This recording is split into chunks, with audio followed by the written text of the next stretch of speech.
Ao longo desses 3 meses, estudamos a Igreja em Jerusalém, doutrina, comunhão e fé, a base para o crescimento da Igreja em meio às perseguições. E neste vídeo, vamos estudar a última lição deste trimestre, portanto, a lição conclusiva com o tema Assembleia de Jerusalém.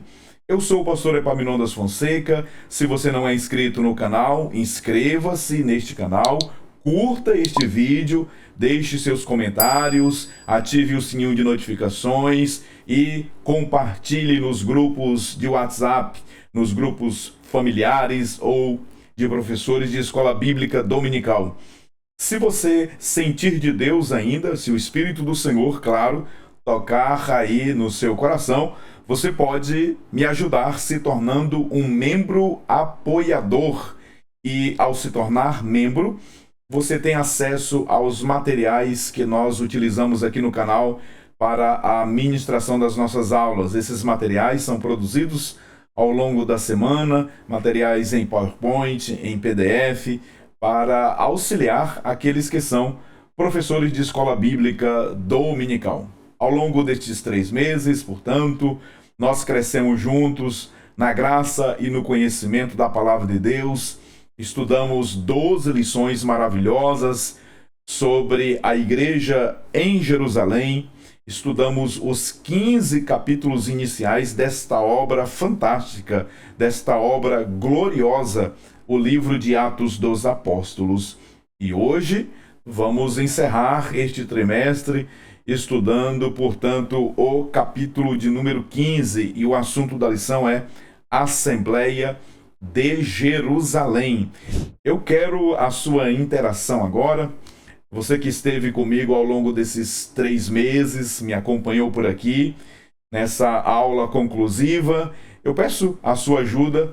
Deixe nos comentários aqui a cidade de onde você está me assistindo e coloque aqui também aquela lição que mais tocou o seu coração, aquele texto que mais chamou a sua atenção ao longo desses 3 meses.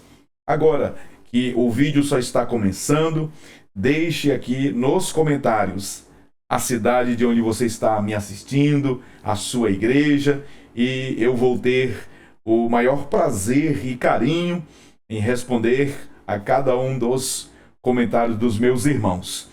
Um agradecimento especial aos membros do canal.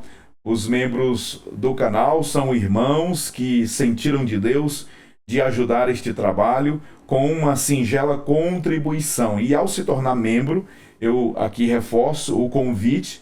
O membro apoiador, ele tem acesso integral aos materiais gráficos que nós utilizamos aqui na ministração de nossas aulas. Vamos para a ministração da aula de hoje. Vamos, portanto, para esta lição preciosa, esta lição conclusiva, Assembleia de Jerusalém, a lição de número 13, que será estudada presencialmente no dia 28 de setembro de 2025. Vamos para o texto áureo, a leitura do texto áureo e também da verdade prática. Diz assim: na verdade, pareceu bem ao Espírito Santo e a nós não vos impor mais encargo algum, senão estas coisas necessárias. Atos capítulo 15, versículo 28. A verdade prática. Em sua essência, a igreja é tanto um organismo quanto uma organização, e como tal, precisa seguir princípios e regras para funcionar plenamente. A introdução da lição de hoje acompanhe também a leitura da introdução da nossa lição de hoje, a última lição, que diz assim: desde os primeiros dias da igreja, surgiram debates que poderiam colocar em risco a unidade do povo de Deus. Um dos mais marcantes aconteceu em Jerusalém, quando os apóstolos e presbíteros se reuniram para decidir sobre a salvação dos gentios. A grande questão era: seria necessário observar os ritos da lei, como a circuncisão, para ser salvo? Esta é a grande questão. É o grande tema que gira em torno do Concílio de Jerusalém, aquela grande assembleia que foi convocada para tratar deste tema. Atos 15 e 28, que é o texto áureo da lição de hoje, ele é o texto-chave para nós compreendermos toda a lição que passaremos a estudar a partir de agora. Acompanhe comigo o primeiro tópico da lição, a questão doutrinária. O primeiro subtópico, o relatório missionário. Vamos aprender neste primeiro subtópico da lição a origem da questão doutrinária, e eu também destaco aqui pelo menos mais dois pensamentos do comentarista, o pastor José Gonçalves, que durante esses 3 meses abençoou as nossas vidas com ministrações maravilhosas através desta revista. Que o Senhor continue abençoando seu servo, iluminando sua mente, seu coração, para continuar a produzir textos e obras maravilhosas para a sua igreja no Brasil. O segundo assunto é o relato da salvação dos gentios. E esse primeiro subtópico da lição, o relatório missionário, nos apresenta a confirmação divina pela graça de Deus, também igualmente manifestada aos gentios, assim como manifesta aos crentes judeus em Jerusalém. A discussão que culminou o Concílio de Jerusalém começou na igreja de Antioquia, a partir do relatório missionário apresentado por Paulo e Barnabé após a primeira viagem missionária, que está descrita ali nos capítulos, a partir do capítulo 13 e 14, a primeira grande viagem missionária de Paulo. Nós aprendemos também aqui em uma lição anterior como que a cidade de Antioquia era um centro importante para a obra evangelizadora entre os gentios. Esta igreja, portanto, se tornou a base para as missões do apóstolo Paulo. Tanto é que todas as viagens missionárias desencadeadas pelo apóstolo Paulo, elas tinham de passar necessariamente pela base que era Antioquia, onde ali Paulo, nesse contexto aqui do capítulo 14 e do capítulo 15, que é o tema em discussão, ele então apresenta um relatório missionário à igreja de Antioquia. E a discussão se os gentios deveriam guardar a lei de Moisés, deveriam ser circuncidados ou não, iniciou a partir da apresentação deste relatório, o relatório da obra missionária realizada por Paulo e Barnabé. O relato da salvação dos gentios. Nesse contexto, os missionários destacaram que muitos gentios aceitaram a fé em Cristo Jesus sem a necessidade de cumprir exigências da lei, como, por exemplo, a circuncisão, enfatizando que foi a graça de Deus que operou essa salvação. E aí eles apresentam a confirmação divina pela graça de Deus manifesta aos gentios. Eles demonstram que a confirmação da obra salvadora também na vida dos gentios se deu a partir dos milagres realizados entre os gentios, sinais e maravilhas, revelando, portanto, a aprovação de Deus, comprovando que a salvação é um dom gratuito a todos os homens, que Deus não faz acepção de pessoas, nas palavras do apóstolo Pedro, no capítulo de número 10, que nós também já estudamos aqui. Dessa forma, a salvação ela é apresentada aos gentios e tão somente precisavam crer em Jesus, manifestar a sua fé em Cristo. sem necessariamente sem a imposição de obras ou ritos da lei judaica. Portanto, esse foi aqui o momento em que toda esta celeuma, toda esta controvérsia aconteceu na cidade e na igreja de Antioquia, a partir deste relatório glorioso de como que Deus estava salvando os gentios e confirmando a obra salvadora a partir dos milagres realizados, os sinais e os prodígios também na vida dos gentios. O segundo subtópico da lição de hoje, do primeiro ponto, a questão doutrinária, o pastor José Gonçalves, ele passa agora a tratar do legalismo judaizante. E esse ponto ele é muito interessante porque nós vamos conhecer, em primeiro lugar, quem eram os judaizantes. Eu até chamo a atenção dos professores para que, diante da classe, diante dos alunos, trabalhem bem este tema.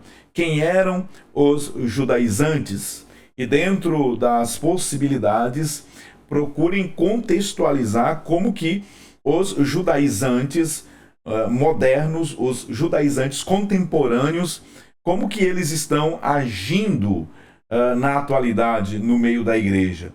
Como que essas manifestações elas estão se apresentando também nos dias de hoje. Né? Os judaizantes, eles ainda estão a trazer grandes problemas, prejuízos para a igreja em todas as partes. Mas aqui no contexto de Atos capítulo 15, quem eram esses judaizantes? Pela a leitura simples do texto de Atos dos Apóstolos, Lucas, o autor dessa obra, o escritor, melhor dizendo, desta obra, nos apresentam aqui algumas ações que nos faz compreender o comportamento dos judaizantes. Quem eram eles? Vamos compreender.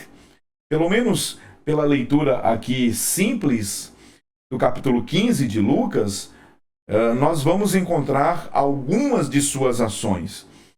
Os judaizantes eram um grupo faccioso que, se não fosse a presidência do Espírito do Senhor, se não fosse também o discernimento espiritual, a coragem do apóstolo Paulo e da igreja em Jerusalém, Barnabé, Pedro e, sobretudo, o pastor Tiago, nós teríamos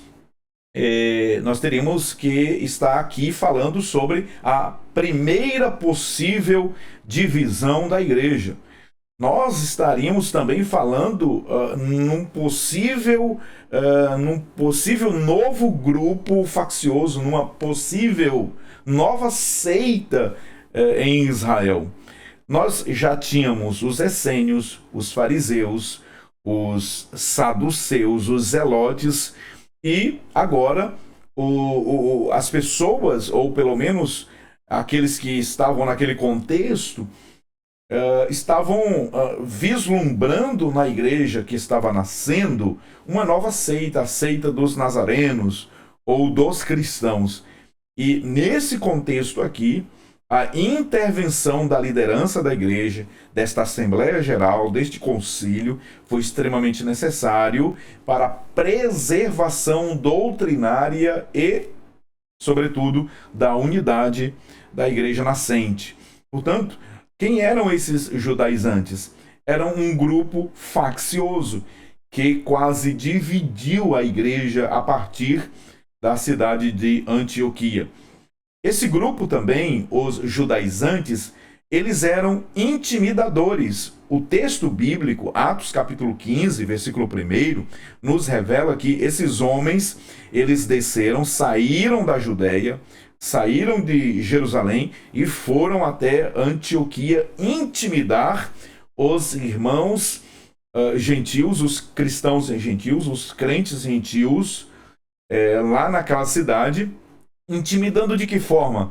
Eles chegaram lá e passaram a ensinar que era necessário que eles circuncidassem Caso contrário, eles não estariam salvos, intimidando os irmãos a se submeterem aos ritos cerimoniais da lei judaica.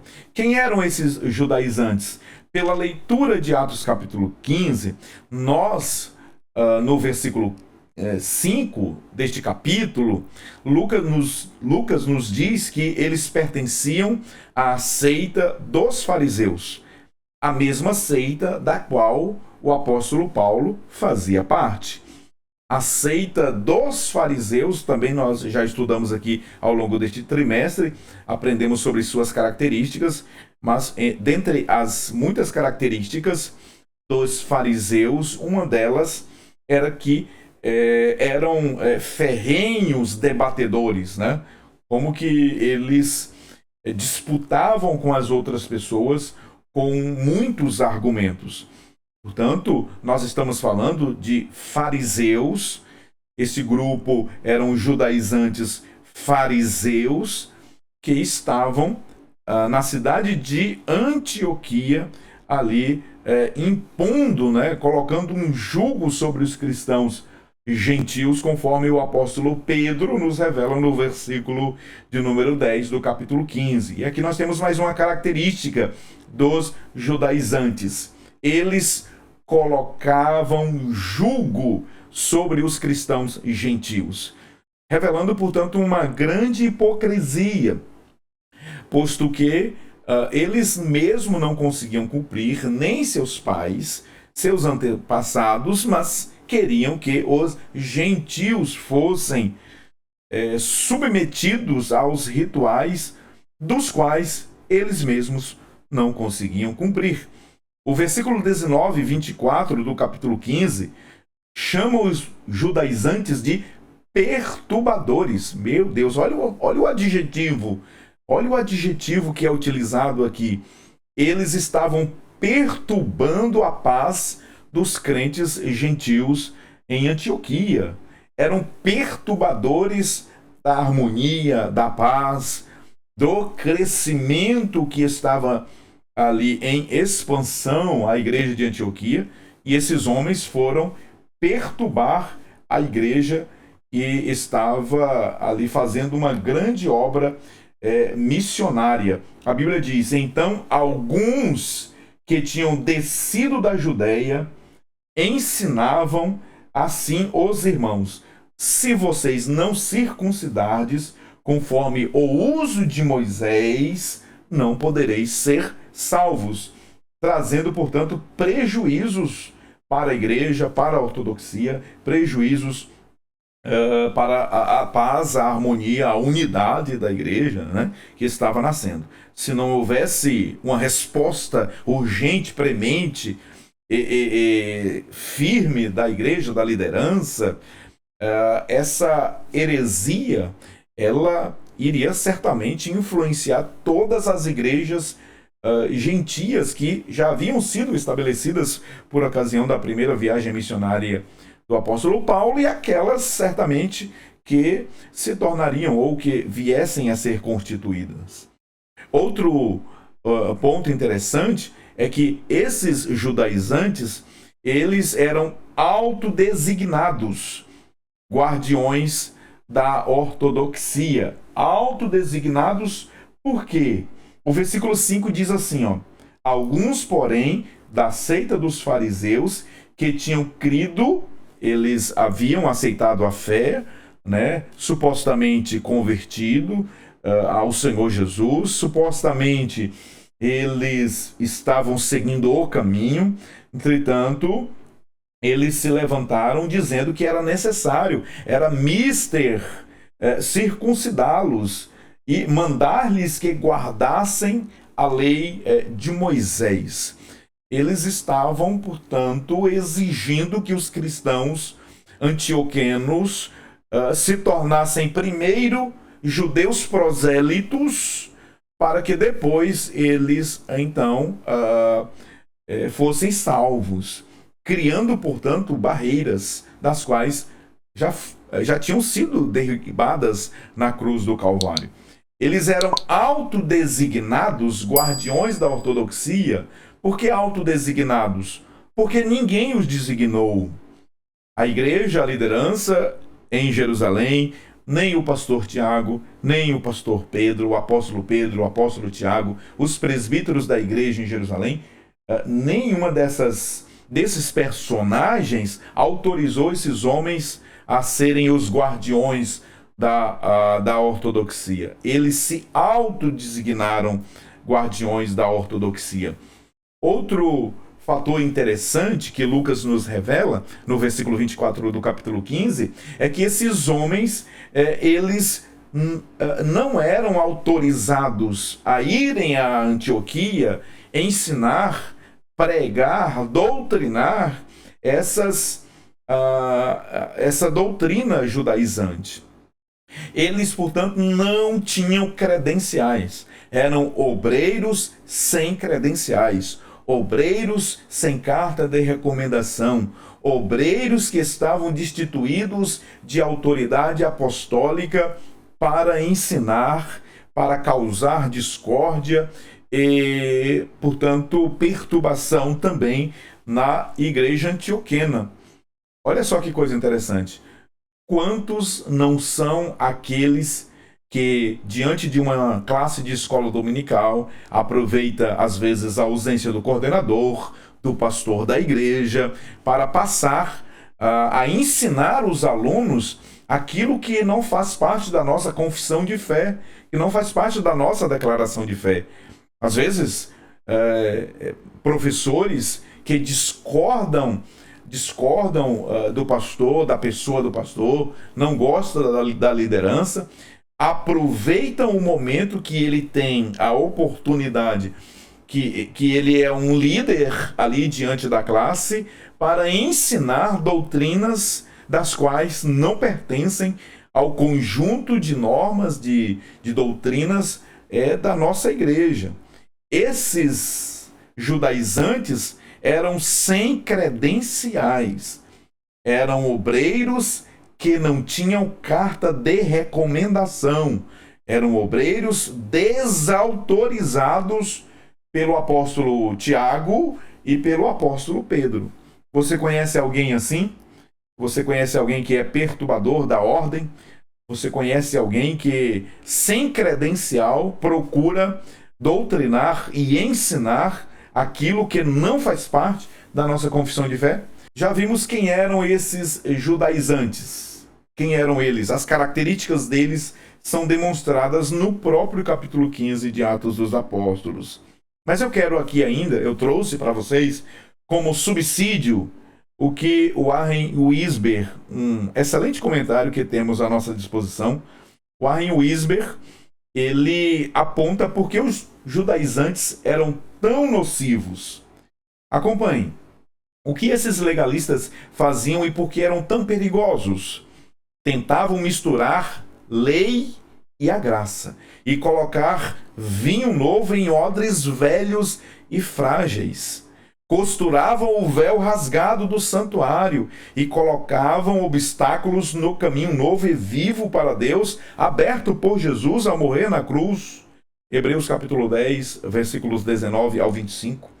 Reconstruíam um muro de separação entre judeus e gentios, que Jesus derrubara no Calvário, Efésios capítulo 2, versículos 14 a 16.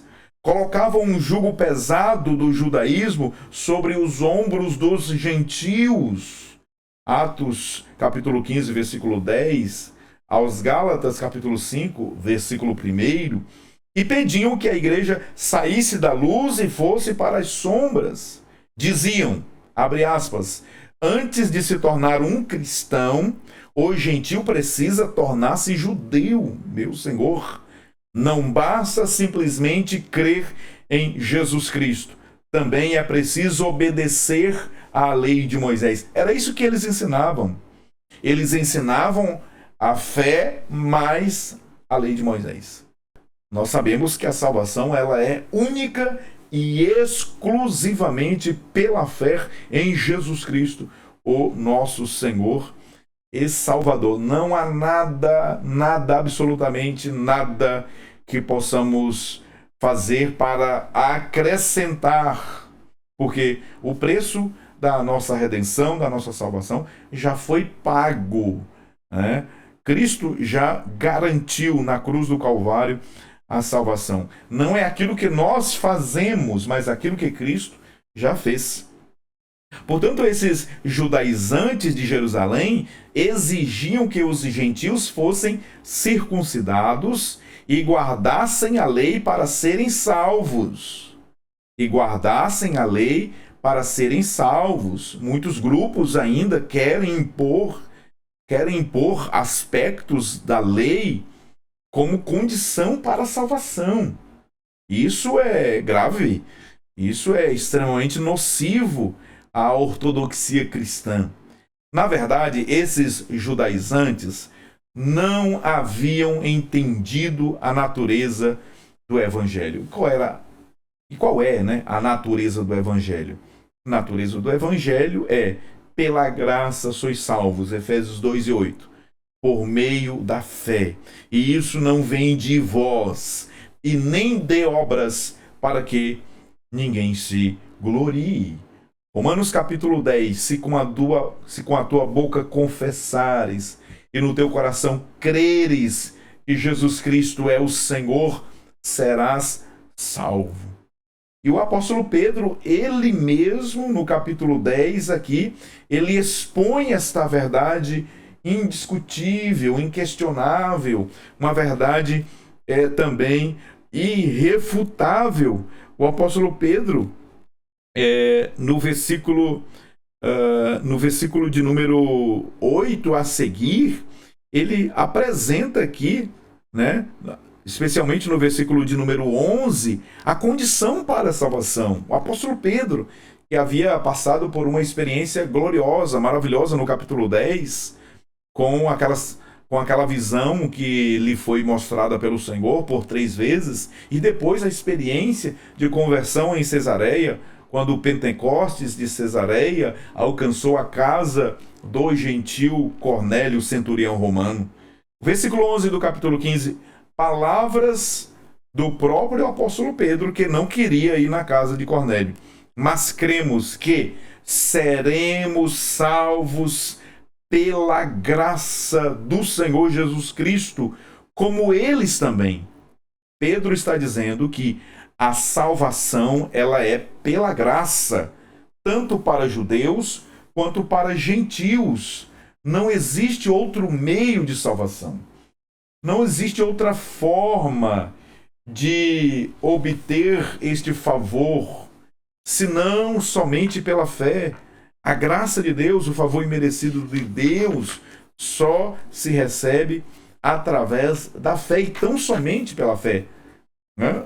Aqui nós temos o elemento sola gratia, sola fide, somente a fé, somente a graça, somente a Escritura, somente Deus, somente Cristo. Somente, e tão somente isso.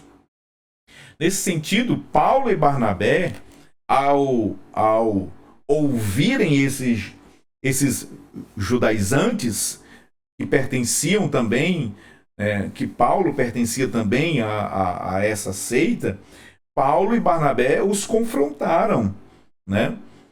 E então questionaram essa imposição e defenderam a salvação pela graça em Cristo Jesus. O apóstolo Paulo está em Antioquia com Barnabé, e ele, com Barnabé, foram os primeiros a enfrentarem esses judaizantes que queriam trazer elementos do culto judaico para o culto cristão, que queriam apresentar e impor aos gentios a circuncisão, que os gentios eram obrigados a circuncidarem para serem salvos.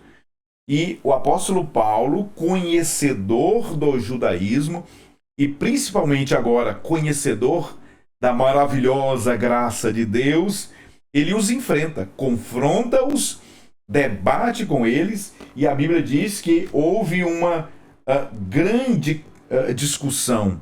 O texto nos apresenta que não pequena discussão em contenda ocorreu ali entre eles, Paulo e Barnabé, contra esses judaizantes. Veja como que é importante o obreiro, o pastor, o professor de escola dominical, o ensinador, ter conhecimento da palavra de Deus, das escrituras, para não ser ludibriado, para não ser enganado nos primeiros argumentos contrários à nossa fé, à nossa declaração de fé.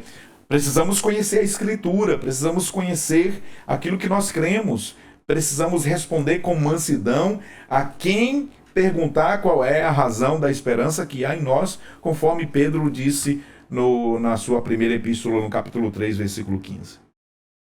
Dessa forma, a igreja de Antioquia decidiu enviar a questão para os apóstolos e presbíteros, os anciãos de Jerusalém. Capítulo 15, o versículo 2. Veja só que coisa interessante.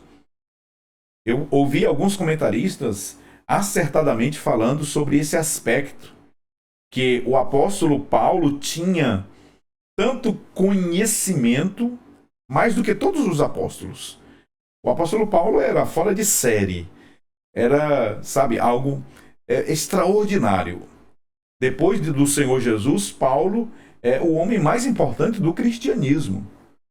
Paulo tinha conhecimento profundíssimo, tanto do judaísmo, tanto da cultura judaica, quanto da cultura greco-romana e, agora, principalmente, conhecimento da igreja, né? Conhecimento da graça, do favor de Deus e da fé em Cristo Jesus. O apóstolo Paulo, com toda esta bagagem, com todo este cabedal de conhecimento, ele poderia muito bem resolver a questão ali, ele e Barnabé, com a igreja em Antioquia.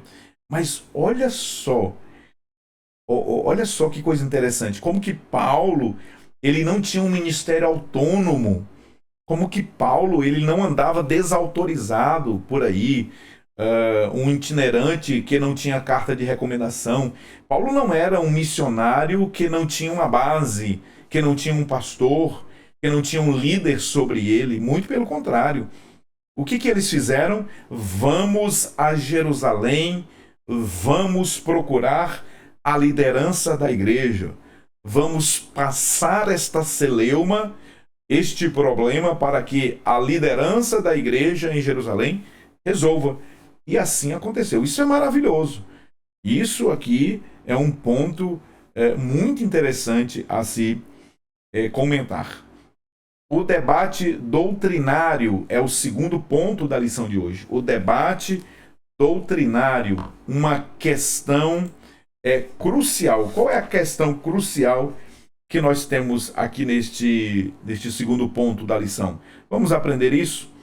Nesse segundo ponto da lição, nessa questão crucial, nós então observamos que, em primeiro lugar, vimos que judaizantes exigiam, eles exigiam circuncisão e observância da lei de Moisés para a salvação. Paulo e Barnabé, eles debateram e enfrentaram fortemente, se opondo aos judaizantes que vieram da Judeia.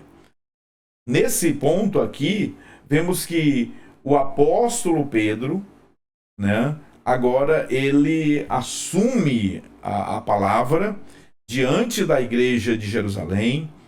Estavam ali reunidos os anciãos, os presbíteros, o líder da igreja, que era Tiago, o pastor da igreja, e Pedro também estava ali. Isso é interessante porque nesse ponto aqui da lição, Pedro, ele se levanta depois de uma calorosa discussão, depois de um grande debate entre judaizantes e os demais, especialmente aqui no caso Paulo e Barnabé. Pedro então toma a palavra. O apóstolo Pedro, ele então se levanta, diz o versículo 7. E havendo grande contenda, já em Jerusalém, eles foram a Jerusalém e a igreja foi reunida, o concílio foi convocado, uma assembleia geral foi formada para debater este tema, para resolver este problema. O problema precisava ser resolvido. E aqui é interessante que primeiro se identificou o problema. Identificado o problema, aqui nós temos princípios para a solução de problemas, né? A igreja de Jerusalém enfrentou 3 grandes problemas, 3 ondas de problemas, e todos foram resolvidos com o auxílio, com a ajuda, com a direção e a orientação do Santo Paráclito. Nesse problema aqui em particular, se identificou qual era o problema. Identificado o problema, então as partes debateram, foram ouvidas as partes, e agora o que é que nós temos? Pedro se levanta e então ele resolve dar o seu posicionamento. Pedro destacou que a questão era grave e precisava ser tratada com objetividade. Ele lembrou que Deus confirmou a salvação dos gentios ao lhes conceder o Espírito Santo, como fez com os judeus. Lembrando que o apóstolo Pedro, ele teve um problema com Paulo. Isso está descrito lá na carta aos Gálatas. No capítulo 2 da carta de Paulo aos Gálatas, todo o capítulo 2, o apóstolo Paulo nos revela como que ele teve que resistir Pedro na cara. Porque o que estava acontecendo? Pedro chegou em Antioquia e então ele passou a comer com os gentios, com os irmãos, né? Os cristãos gentios, assentava-se à mesa com eles, como ele fez na casa de Cornélio. Tinha comunhão com eles, andava com eles, estavam com eles, congregava com eles, estava convivendo com eles normalmente. De repente chegaram os judaizantes da Judeia, e quando Pedro percebeu esses judeus, esses cristãos judaizantes, Pedro se afastou dos irmãos gentios. Pedro não queria ser visto com eles. Veja que coisa interessante, mesmo depois da revelação da visão que ele teve do lençol lá em Atos capítulo 10. E a Bíblia diz, Paulo, escrevendo aos Gálatas, que teve de resistir e enfrentar Pedro. Pedro então foi confrontado e foi corrigido pelo apóstolo Paulo. É interessante que, ao que nos parece, a maioria dos comentaristas nos apresentam que o Concílio de Jerusalém de Atos capítulo 15, ele foi posterior a esta repreensão que Pedro sofreu do apóstolo Paulo. Ao que parece realmente foi isso, porque no capítulo 15 nós já temos o apóstolo Pedro com essa consciência de que a salvação é somente pela graça, que o Espírito de Deus ele foi derramado também sobre os gentios, que Deus confirmou a salvação, né, dos gentios ao conceder-lhes o Espírito Santo, como também fizera aos crentes judeus em Jerusalém. É isso que Pedro demonstra, é isso que Pedro aqui coloca, inclusive usando um termo. Agora, pois, porque tentais a Deus, pondo sobre a cerviz dos discípulos um jugo que nem nossos pais e nem nós podemos suportar. Pedro, aliás, usa o termo aqui tentar, a mesma palavra que ele usou lá para Ananias e Safira quando tentaram o Espírito do Senhor.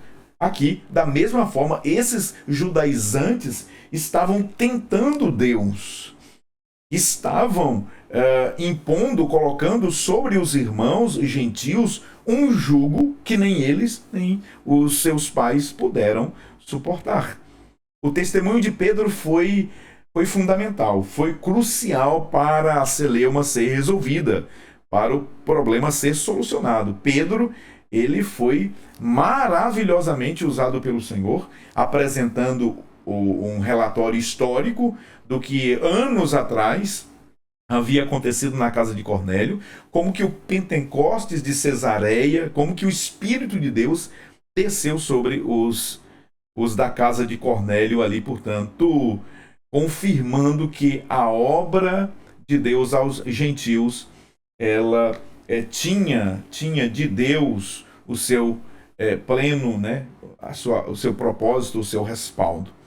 O segundo subponto, experiência do Pentecostes na fé dos gentios. É isso que Pedro faz ali, né? Vimos isso aqui claramente. O Espírito Santo, ele foi derramado de forma visível e incontestável sobre os gentios em Cesareia. E Paulo, ali diante daquele concílio, estava ouvindo o relatório de Pedro. Pedro está dizendo que o Espírito Santo foi derramado, e eles ouviram e viram de forma incontestável como que os gentios, assim como eles haviam recebido o poder do Santo Paráclito. Pedro usou esse fato como argumento irrefutável para comprovar a aceitação dos gentios por Deus. Paulo também defendeu que o reconhecimento que o recebimento do Espírito era uma experiência real e observável, evidência da fé em Cristo. Depois leia essa referência aos Gálatas capítulo 3, versículo 5, que o Espírito Santo, ele é a prova inequívoca de que alguém, pela fé, recebeu a salvação em Cristo Jesus. E os gentios, assim, estavam nessa condição, na mesma condição dos crentes hebreus. Isso é muito importante também destacar. O terceiro subtópico, a fundamentação profética da fé gentílica. Nesse ponto da lição, entra agora o pastor da igreja, o líder da igreja em Jerusalém, Tiago. Este Tiago aqui é o meio-irmão do Senhor, que no princípio, no primeiro momento do ministério de Jesus, não o reconhecia como tal, como Messias, mas depois da morte e ressurreição do nosso Senhor, do nosso Salvador, Tiago, ele recebeu uma visita gloriosa. Ele recebeu a visita gloriosa não mais do seu meio-irmão. Agora, ele recebe uma visita gloriosa do seu Senhor e do seu Salvador. Jesus Cristo apareceu ao seu irmão, fez uma visita gloriosa a Tiago. E Tiago ali, portanto, a partir de então, se tornou uma testemunha de Jesus, se tornou a maior liderança da igreja naqueles dias em Jerusalém, escrevendo inclusive a epístola de Tiago, que traz o seu nome. Tiago era muito respeitado. Ele tinha o respeito tanto dos de dentro quanto dos de fora. Nós temos Eusébio de Cesareia confirmando esta informação de que Tiago, ele era um homem muito respeitado.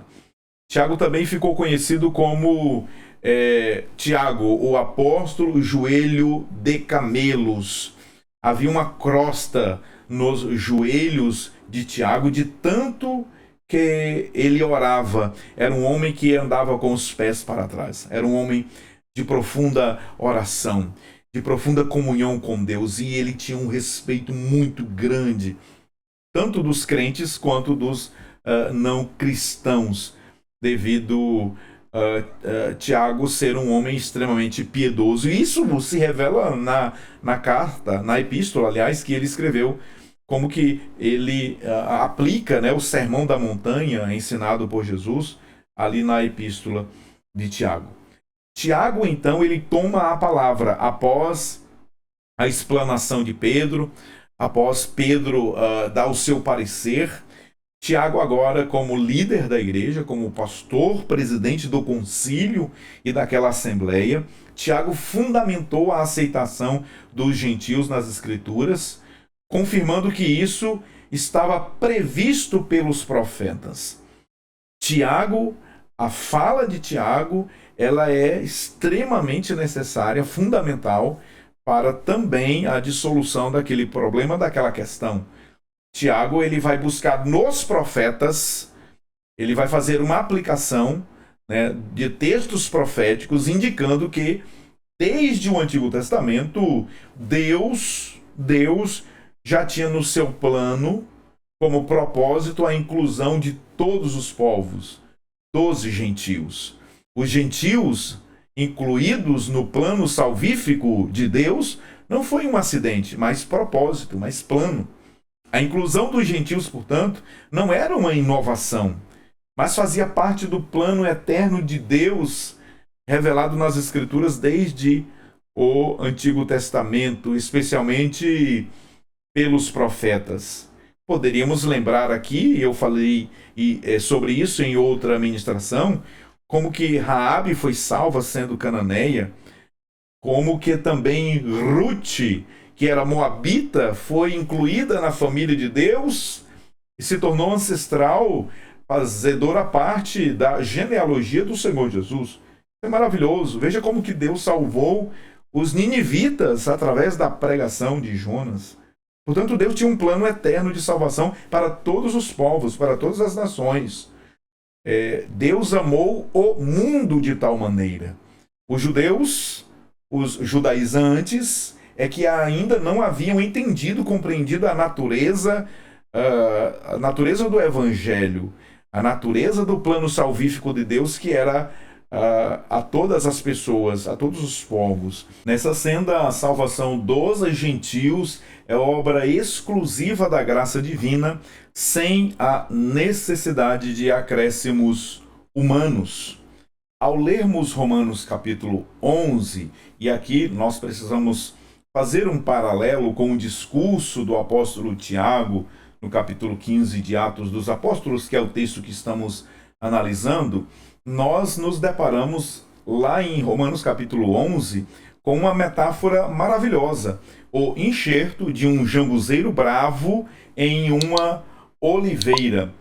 A bem da verdade, o capítulo 11 ele faz parte da perícope do capítulo 10 e naturalmente do capítulo 9. No capítulo 9 temos a eleição instrumental de Israel. No capítulo 10, o Messias é rejeitado pelos judeus. E no capítulo 11 temos a futura restauração da nação de Israel, portanto, o capítulo escatológico da carta de Paulo aos Romanos. E eu quero aqui, me permita, traçar esse paralelo existente entre o capítulo 11 de Romanos com o que Tiago está ali asseverando acerca da salvação dos gentios e como que os gentios eles foram inseridos nesse propósito, repito, eterno de Deus para salvar a todos. Lá em Atos capítulo 15, no versículo 14, Tiago então ele diz: Simão relatou como primeiramente Deus visitou os gentios. E eu gosto muito desta expressão, Deus visitou os gentios, significando, portanto, que Deus agora estava se voltando para os gentios, para abrir as portas do Evangelho, da graça, da salvação, pela instrumentalidade, inclusive, do apóstolo Pedro, que era o detentor das chaves de Mateus capítulo 16, versículo 19. Aí o texto de Tiago diz o seguinte, que Tiago proferiu, para tomar deles um povo para o seu nome. Tiago está dizendo que Deus, a partir dos gentios, iria formar um novo povo. Daí nós temos que compreender que há uma separação radical entre Israel, igreja e gentios, conforme a própria distinção que é feita por Paulo quando ele escreve aos Coríntios, na primeira carta, no capítulo 10, versículo 32. Olha o versículo 16 do capítulo 15 de Atos. Depois disto, voltarei e reedificarei o tabernáculo de Davi, que está caído. E eu grifei aqui, depois disto. Depois disto, o quê? O que Tiago está querendo com isso dizer? Depois disto. Tiago, a bem da verdade, ele está lançando mão da profecia de Amós, no capítulo 9, versículos 10 e 11. esta passagem, voltarei e reedificarei o tabernáculo de Davi que está caído, é uma profecia do profeta Amós, que Tiago faz a citação aqui muito bem. Com isso, Amós está concordando com o raciocínio, com a interpretação, com a mensagem de Tiago, né, o líder da igreja, naquele concílio. Agora, a expressão depois disto nos faz pensar que Deus tem um tempo determinado para os gentios. Existe um tempo pré-estabelecido na eternidade em que esse tempo iria fazer com que a plenitude dos gentios fosse conhecida. E é exatamente isso que Paulo ele fala no capítulo 11, versículos 25 e 26. Mas antes, no versículo 17, Paulo ele fala sobre esse enxerto. E se alguns dos ramos foram quebrados, e tu, sendo oliveira brava, foste enxertado em lugar deles, e feito participante da raiz e da seiva da oliveira. Perceba que aqui há uma oliveira brava, um jambuzeiro bravo, e uma oliveira, que existe até um hino maravilhoso, a oliveira verdadeira, não é? Dessa forma, os ramos da oliveira foram cortados, quebrados, isso fala da rejeição deles, para que os gentios, assim, fossem agora enxertados para participar das raízes, olha só que coisa maravilhosa, para participar da seiva, para usufruir das bênçãos de Deus prometidas, inclusive na nova aliança em Jeremias capítulo 31, versículo 31. A igreja, ela desfruta das bênçãos da nova aliança primeiramente, antes mesmo do que os destinatários iniciais daquela promessa. E aí no versículo 25 e 26, o apóstolo Paulo ele encerra o assunto dizendo: porque não quero, irmãos, que ignoreis este segredo, para que não sejais sábios em vós mesmos, que o endurecimento veio em parte sobre Israel. Agora preste atenção: até que a plenitude dos gentios haja entrado. E assim todo Israel será salvo. Como está escrito, de Sião virá o libertador e desviará de Jacó as impiedades. Mas a ênfase aqui recai na frase até que a plenitude dos gentios haja entrado. Isso nos lembra as palavras de Tiago em Atos 15:16. Depois disto, depois de completada a plenitude dos gentios, depois que a plenitude dos gentios, ou seja, o número de gentios que farão parte da igreja se completar, vai acontecer escatologicamente o rapto, o harpazo, o arrebatamento da igreja, e aí Deus voltará a tratar com a nação de Israel para então cumprir as profecias do Antigo Testamento, a profecia de Amós, capítulo 9, aquilo que Tiago está dizendo aqui: voltarei e reedificarei o tabernáculo de Davi. Veja que coisa maravilhosa. As promessas de Deus para Israel estão de pé. Elas serão cumpridas no tempo escatológico próprio. Olha só as palavras de Warren Wiersbe sobre este assunto. O Antigo Testamento declarava tanto a salvação dos gentios quanto o estabelecimento futuro de um reino glorioso para Israel. Mas não explicava a relação entre essas duas promessas.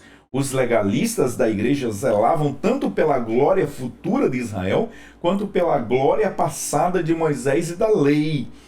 Parecia-lhes que aceitar os gentios como iguais no que se referia às questões espirituais era atitude que colocava em risco o futuro de Israel. Hoje é possível compreender melhor essa verdade, pois Paulo a explicou em Efésios capítulo 2 e 3 e também em Romanos do 9 ao 11, o texto que já apresentei aos irmãos. Os judeus e gentios salvos eram membros do mesmo corpo e um em Cristo Jesus, Gálatas 3 e 28. A verdade acerca da igreja, o corpo de Cristo, era um mistério, um segredo santo, oculto nas eras passadas, mas revelado à igreja pelo Espírito. O plano de Deus para a igreja com relação a esse mistério não cancela seu grande plano para Israel com relação às profecias. Paulo deixa claro em Romanos 9 a 11 que há um futuro para Israel e que Deus cumprirá as promessas do reino que fez ao seu povo. Em uma leitura atenta de Amós, capítulo 9, do 8 ao 15, vemos que o profeta revela acontecimentos do fim dos tempos, quando Deus reunirá seu povo, Israel, o levará para a sua terra e o abençoará abundantemente. Portanto, a espiritualização dessas promessas complica seu sentido claro e anula a argumentação de Tiago. Dessa forma também, transferir as bênçãos, as promessas e as alianças que Deus fez com o Israel étnico, ou fazer essa tentativa transferindo para a igreja, é espiritualizar o texto bíblico, não dando o sentido real ou o sentido primário daquilo que o autor queria transmitir. É isso que o Warren Wiersbe está nos ensinando aqui nestas passagens. Ele continua. Amós também profetizou que a casa, tabernáculo, a casa caída de Davi seria levantada. E Deus cumpriria sua aliança com Davi, segundo a qual um rei se assentaria em seu trono. Esse futuro rei será, sem dúvida, glória a Deus, Jesus Cristo, o filho de Davi, que governará sobre Israel durante, naturalmente, o reino milenar, o reino escatológico que há de vir.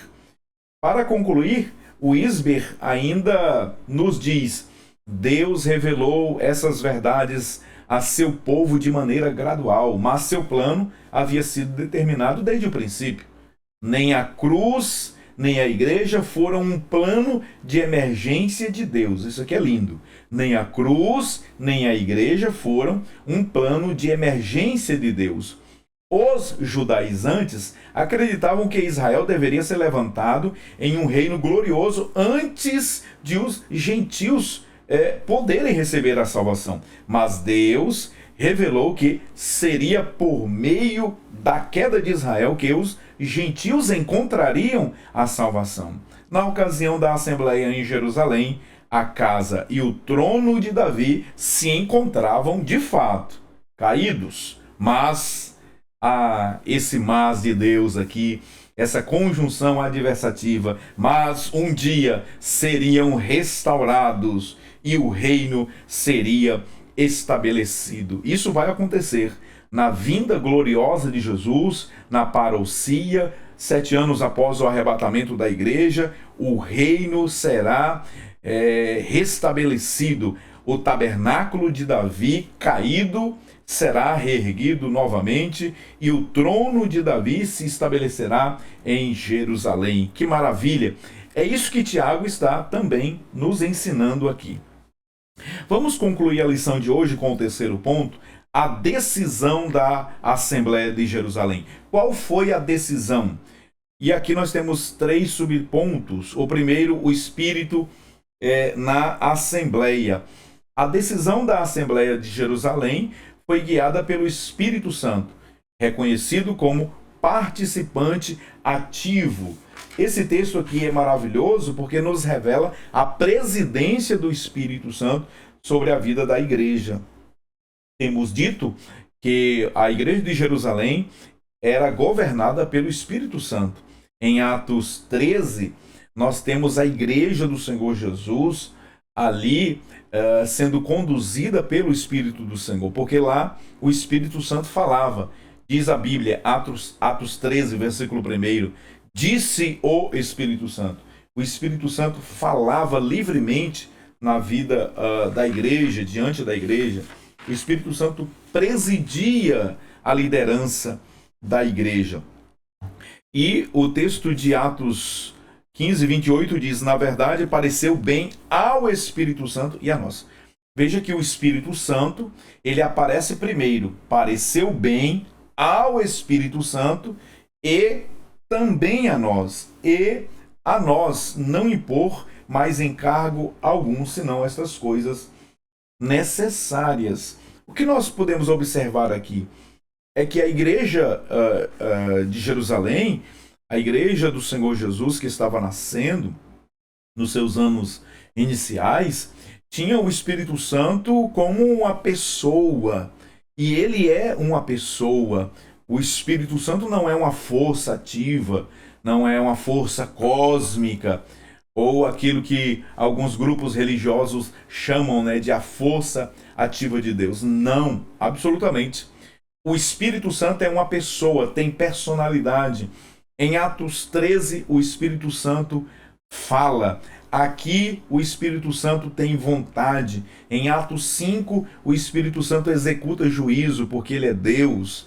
Em Efésios 4:30, o Espírito Santo se entristece. Ele é chamado de Paráclito Santo, ou Consolador, aquele que nos ajuda em nossas debilidades. Em Romanos capítulo 8, ele intercede por nós com gemidos inexprimíveis. Portanto, o Espírito Santo aqui é quem estava guiando aquela assembleia, conduzindo aquele concílio, presidindo a liderança da igreja. Feliz da igreja que tem a presidência do Espírito Santo. Portanto, o Espírito não era apenas uma doutrina, mas uma pessoa viva que conduzia a igreja. Que maravilha! Assim como em Atos capítulo 5, versículo 32, ele atuava como testemunha e agente de Deus na vida da comunidade cristã. Segundo item, a orientação do Espírito na Assembleia.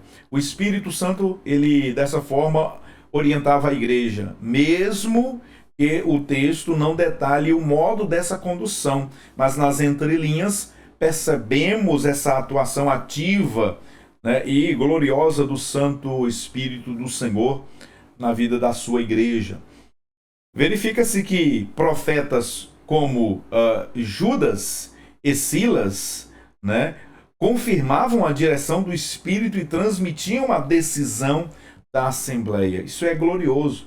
Assim como no envio missionário em Antioquia, o Espírito guiava a igreja por meio dos dons espirituais.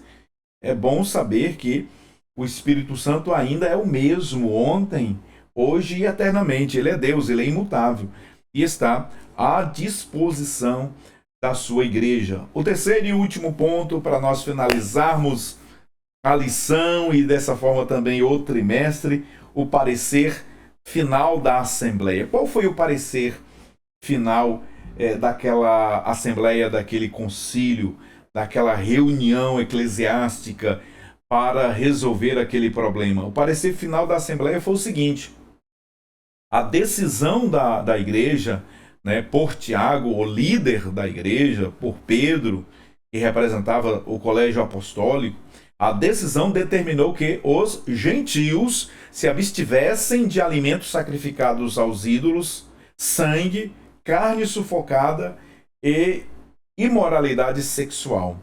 Tudo isso aqui acontecia no ambiente dos gentios. Os gentios tinham uma prática de unir idolatria, comida com sangue, carne sufocada com sangue, com a prostituição cultual.